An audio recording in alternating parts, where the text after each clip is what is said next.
हिंदवी स्वराज्याचे संकल्पक शहाजीराजे भोसले आणि राजमाता मा जिजाऊ यांच्या पोटी 19 फेब्रुवारी 1630 रोजी शिवनेरी किल्ल्यावर छत्रपती शिवाजी महाराजांचा जन्म झाला। तर या व्हिडिओच्या माध्यमातून आपण छत्रपती शिवाजी महाराजांच्या संपूर्ण कुटुंबाची माहिती जाणून घेणार आहोत। छत्रपती शिवाजी महाराजांना एकूण 8 पत्नी होत्या। पहिल्या राणीसाहेब सईबाई ह्या निंबाळकर घराण्यातील होत्या, तर दुसऱ्या राणीसाहेब सोयराबाई ह्या मोहिते घराण्यातील होत्या।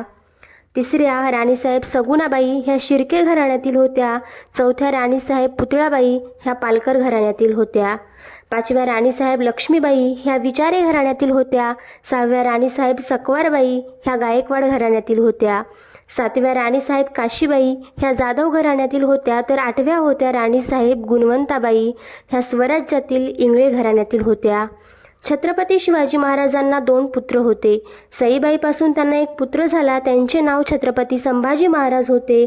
त्यानंतर सोयराबाईपासून त्यांना एक पुत्र झाला, त्यांचे नाव छत्रपती राजाराम महाराज होते।